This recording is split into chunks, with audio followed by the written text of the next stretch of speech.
Hello everyone, इस video में हम जीव विज्ञान या बायोलॉजिकल साइंस से संबंधित ह्यूरिस्टिक विधि के बारे में जानेंगे। जीव विज्ञान शिक्षण की heuristic Vidhi, heuristic method of biological science के बारे में डिस्कस करेंगे। तो बिना देरी किए हुए शुरू करते हैं आज का टॉपिक, ह्यूरिस्टिक विधि या ह्यूरिस्टिक मेथड। ह्यूरिस्टिक विधि की बात करें तो आर्मस्ट्रॉन्ग ने इस विधि का आधार हर्बर्ट स्पेंसर के इस कथन पर रखा है कि बालकों को जितना कम संभव हो बताया जाए और उनको जितना अधिक संभव हो खोजने को प्रोत्साहित किया जाए। यानी कि बच्चों को हम डायरेक्शन कम दें तथा हम उनको मोटिवेट करें नए नए इन्वेंशंस के लिए तथा नए नए डिस्कवरीज के लिए। इसके बाद हम आगे देखते हैं। यह विधि विज्ञान शिक्षण के लिए विशेष रूप से उपयोगी है। यानी कि विज्ञान में हम किसी चीज़ की सभी परतों की जांच पड़ताल करते हैं कि कब क्या कैसे हुआ। इसलिए ह्यूरिस्टिक विधि में भी हम खोजते हैं चीज़ों को, नई नई चीज़ों को खोजने का प्रयास करते हैं। इसलिए यह विधि विज्ञान शिक्षण के लिए बहुत ज़्यादा उपयोगी है। अंग्रेजी के शब्द ह्यूरिस्टिक की जो उत्पत्ति है वो उत्पत्ति ग्रीक भाषा के शब्द ह्यूरिस्के से हुई है। ह्यूरिस्को का मतलब होता है मैं खोजता हूँ, अर्थात ऐसी विधि, ऐसा वर्ड ह्यूरिस्टिक का मतलब हुआ खोजने वाला पर्सन। इस विधि का प्रमुख उद्देश्य बालकों में खोज की प्रवृत्ति को जागृत करना है। यानी कि बच्चों में जो उनकी टेंडेंसी होती है उसमें खोजने की जो उनकी टेंडेंसी होती है उसको हमें जगाना है। इस विधि का उद्देश्य बालकों के सामने ऐसी परिस्थितियां उत्पन्न कर दी जाती हैं जिससे वे स्वयं अन्वेषण के लिए या डिस्कवरी या किसी भी इन्वेंशन के लिए उत्सुक हो जाते हैं या उत्साहित हो जाते हैं। आगे चलते हैं।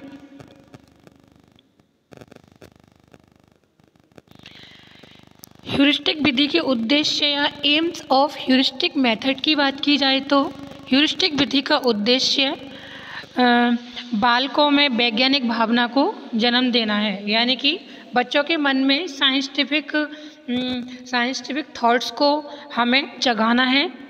और ह्यूरिस्टिक विधि के उद्देश्यों पर प्रकाश डालते हुए एक विद्वान का कहना है कि इस विधि का उद्देश्य ज्ञात तथ्यों, सिद्धांतों, नियमों की शिक्षा देना नहीं है, बल्कि यह सिखलाना है कि तथ्यों का ज्ञान कैसे प्राप्त किया जाता है, उन्हें कैसे नियमबद्ध किया जाए।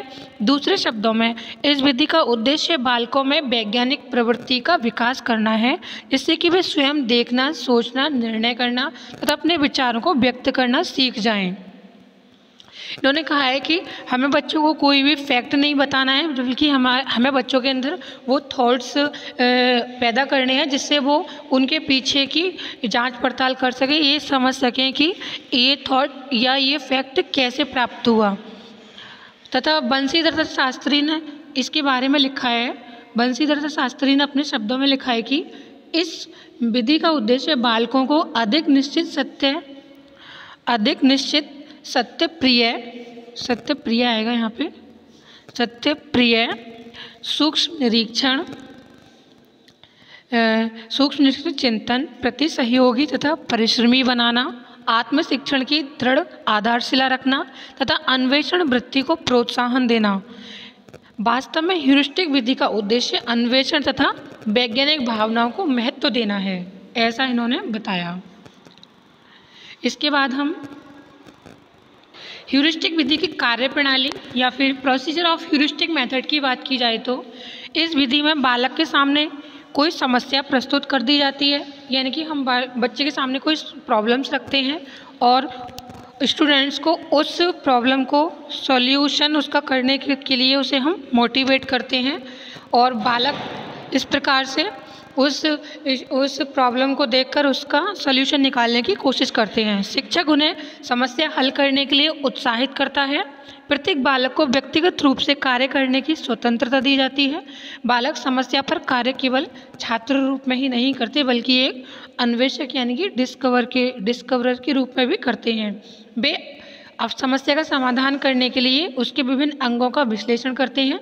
आवश्यकता पड़ने पर बालक परस्पर वाद विवाद करते हैं, प्रश्न पूछते हैं तथा पुस्तकालय में जाकर पुस्तकालय में जाकर पुस्तकें भी देखते हैं। जब किसी बच्चे को कोई बात समझ में नहीं आ रही है तो वो या तो इंटरनेट का सहारा लेगा या फिर किसी पुस्तक का सहारा लेगा अपने डाउट को सॉल्व करने के लिए या क्लियर करने के लिए।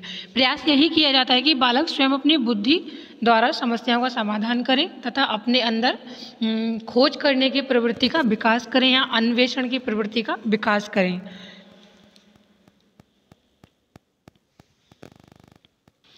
कक्षा में स्थान अध्यापक का कक्षा में स्थान यानी कि position of teacher in a class. Heuristic विधि में शिक्षक का अपना विशेष स्थान होता है। यद्यपि इस विधि में बालक स्वयं ज्ञान प्राप्त करता है, फिर भी इसमें शिक्षक को काफ़ी महत्वपूर्ण स्थान दिया जाता है। शिक्षक ही छात्रों के सामने समस्याएं प्रस्तुत करते हैं, उनके प्रश्नों के उत्तर देते हैं तथा उन्हें आवश्यक स्रोतों से परिचित कराते हैं। उसका प्रमुख कार्य बालकों को प्रोत्साहन देना होता है। इस विषय में भाटिया दंपत्ति ने लिखा है कि ह्यूरिस्टिक विधि के शिक्षक से बहुत कुछ आशा की जाती है। उसमें जिज्ञासा शिक्षक, निरीक्षण, रुचि और वैज्ञानिक भावना होनी चाहिए, क्योंकि ये वे गुण हैं जिनका वह बच्चों में विकास करना चाहता है। उसे प्रायः प्रश्नों की विधि का प्रयोग करना पड़ता है, अतः इस कला में उसे निपुण होना चाहिए। यानी कि जो एक अध्यापक है उसको प्रश्न पूछने किस प्रकार से है, किस प्रकार से प्रश्न बनाने हैं, उसमें इस कला में उनको निपुण होना चाहिए। उसे बच्चों को भी प्रश्न पूछने के लिए प्रोत्साहित करना चाहिए। शिक्षक का कर्तव्य है कि वह कक्षा में तथा प्रयोगशाला में स्वतंत्रता का वातावरण उत्पन्न करें। बालक उससे भयभीत ना हो, उसे मित्र तथा सहयोगी मानकर स्वतंत्रता पूर्वक प्रश्न करें। यानी कि एक अध्यापक का व्यक्तित्व इस प्रकार का होना चाहिए कि बच्चे उससे डरे नहीं, बच्चे बिना डरे उनके प्रश्नों का आंसर दें तथा एक सहयोगी मानकर एक अध्यापक उसके विद्यार्थी के साथ व्यवहार करें। ह्यूरिस्टिक विधि के गुण, properties of heuristic method. Heuristic विधि के गुणों की बात करें तो ह्यूरिस्टिक विधि द्वारा छात्रों का दृष्टिकोण वैज्ञानिक बनता है। यानी कि जो स्टूडेंट्स होते हैं वो साइंटिफिक पॉइंट ऑफ व्यू से सोच पाते हैं, उनमें ऑब्जर्वेशन तथा क्यूरियोसिटी की भावना विकसित होती है। मैं बिना किसी की सहायता की विभिन्न रहस्यों को समझने का प्रयत्न करती हैं। वे बिना किसी सहायता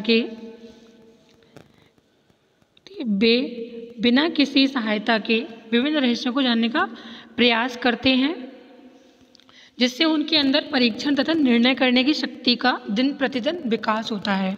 इस विधि का प्रयोग करने से शिक्षक संपूर्ण कक्षा के संपर्क में रहता है। वह प्रत्येक छात्र के व्यक्तित्व कार्यों की देखभाल करता है, आवश्यकता पड़ने पर उन्हें उत्साहित करता है तथा उनकी सहायता भी करता है। इस विधि को अपनाने से बालक में आत्मनिर्भरता यानी कि सेल्फ कॉन्फिडेंस आता है और इस विधि में बालक जो कुछ भी ज्ञान प्राप्त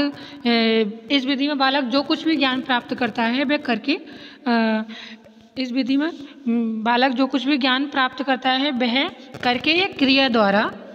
वह करके या क्रिया द्वारा अपने प्रयास से ही प्राप्त करता है। बालक स्वयं तथ्यों की छानबीन तथा खोज करते हैं, जिससे प्राप्त किया हुआ ज्ञान उसके मस्तिष्क में स्पष्ट तथा दृढ़ हो जाता है। छात्रों को स्वाध्याय का अभ्यास इसी विधि से होता है।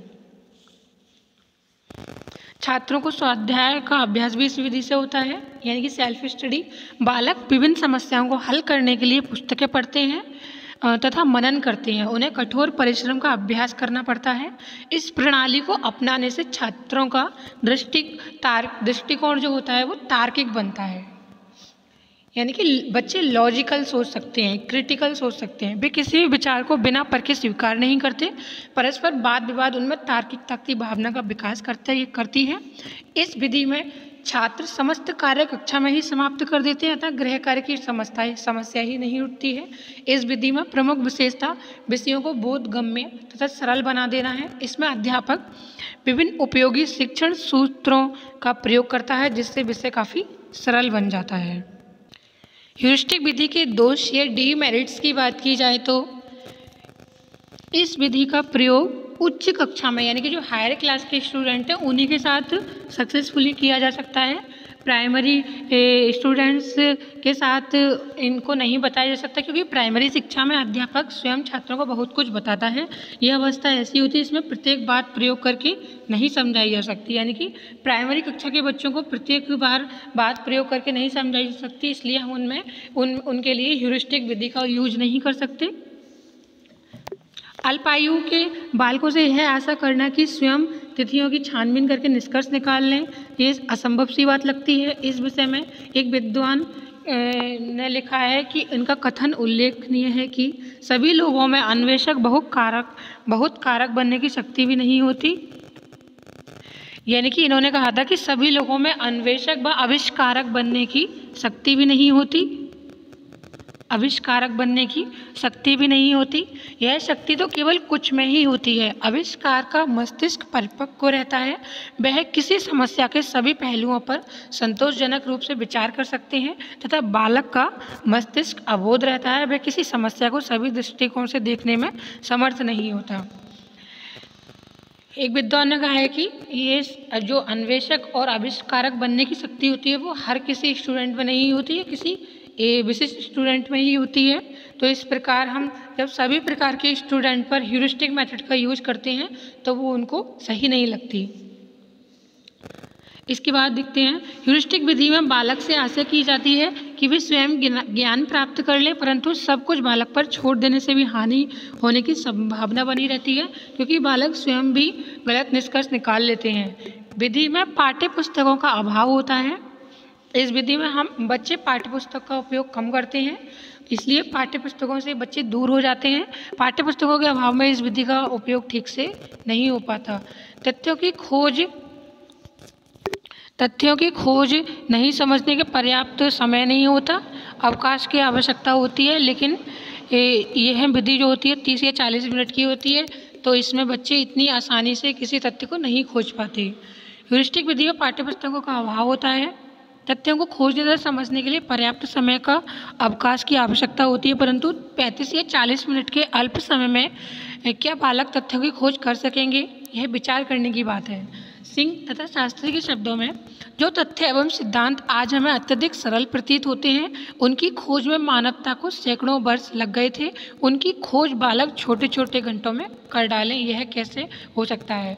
इस विधि का प्रयोग केवल उन विद्यालयों में हो सकता है जिनमें छात्रों की संख्या कम रहती है, परंतु देश में 50 से भी अधिक छात्र प्राय कक्षाओं में पढ़ते हैं। इतनी बड़ी संख्या में इस विधि का उचित रूप से प्रयोग नहीं किया जा सकता। इस विधि को अपनाने से अध्यापक के उत्तरदायित्व में वृद्धि हो जाती है, जिसके लिए एक विशेष प्रशिक्षण की आवश्यकता होती है। अध्यापक को स्वयं अपने अंदर अन्वेषण की भावना का विकास करना होगा। उसके लिए आवश्यक है कि छात्रों की सहायता करना सीखें, परंतु क्या इस उत्तरदायित्व को प्रत्येक अध्यापक निभा सकता है, ये सोचने वाली बात है। यह विधि व्यंग्यपूर्ण भी है, क्योंकि इसमें प्रयोग की जाने वाली सामग्री ऊंचे दामों पर उपलब्ध होती हैं, जो कि हर वर्ग के विद्यार्थी तक ये नहीं पहुंच सकती। तो फ्रेंड्स, आज हमने ह्यूरिस्टिक विधि के बारे में जाना। आई होप कि आप लोगों को ये वीडियो पसंद आया होगा। वीडियो अच्छा लगा हो तो वीडियो को लाइक एंड शेयर, चैनल को सब्सक्राइब करना बिल्कुल नहीं भूलिएगा। मिलते हैं नेक्स्ट वीडियो में नेक्स्ट टॉपिक के साथ, तब तक के लिए नमस्कार।